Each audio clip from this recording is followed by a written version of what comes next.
മുത്തല്ലിമീങ്ങളെ വിളിച്ചിരുത്തിയിട്ടൊന്ന് ദുആ ചെയ്യിപ്പിക്കണം. 2000 രൂപ കയ്യിൽ.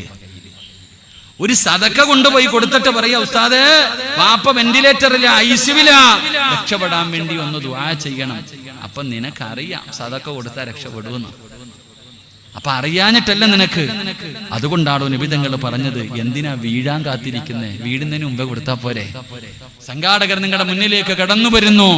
അല്ലാഹുവിന്റെ റസൂൽ പടന്ന് പറഞ്ഞു, സദഖത്തുറത്തുൽ ബലാ, സദക്ക വിപത്തുകളെ തട്ടിമാറ്റുമെന്നാണ്. രോഗങ്ങളെ മാറ്റുമടോ. ക്യാൻസറിനും ട്യൂമറിനും പോലും മരുന്നുണ്ടല്ലോ. അല്ലാഹുവിന്റെ പ്രവാചകം പറഞ്ഞു, അല്ലാഹുവിന് ചില അടിമകളുണ്ട്, അല്ലാഹുവിന് ചില അടിമകളുണ്ട്. അവര് രോഗം വന്നാൽ സദക്ക കൊണ്ട് ചികിത്സിക്കുമെന്ന് നബി മുഹമ്മദ് മുസ്തഫ സല്ലല്ലാഹു അലൈഹി വസല്ലമ തങ്ങൾ പറയുകയാണ്. ഈ വിക്കായയുടെ ചെറുപ്പക്കാര് നിങ്ങളുടെ മുന്നിലേക്ക് കടന്നു വരികയാ. നിന്റെ കിഡ്നി രണ്ടും പ്രവർത്തിക്കുന്നതാണോ എന്ന് നിനക്കറിയില്ലല്ലോ.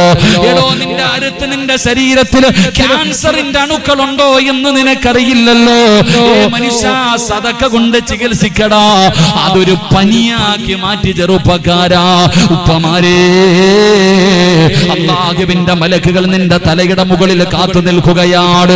ഈ സംഘാടകർ നിന്റെ മുന്നിലേക്ക് കടന്നു വരുമ്പോ അല്ലാഹു തന്ന സമ്പത്തിൽ നിന്നൊരൽപ്പം നീ അതിനകത്തേക്ക് എടുത്തിട്ടാൽ അല്ലാഹുവിന്റെ മലക്ക് ദുആ ചെയ്യുകയാണ്. അല്ലാഹുവേ,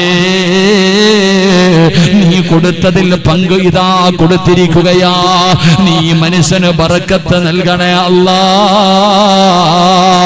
ദുആ ചെയ്യുന്നത് ആലിമല്ല, ഹാഫിളല്ല, തങ്ങളല്ല, നബിയല്ല, അല്ലാഹുവിന്റെ മലക്കുകൾ ദുആ ചെയ്യുകയാ.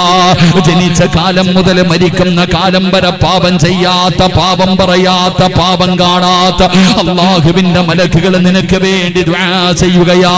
പോക്കറ്റിന്റെ അകത്ത് പൈസ വെച്ചിട്ട് ഉറക്കം നടിക്കുന്നവനെ, കാണാത്തവനെ പോലെ ഇരിക്കുന്നവനെ, അഭിനയിക്കുന്ന മനുഷ്യ,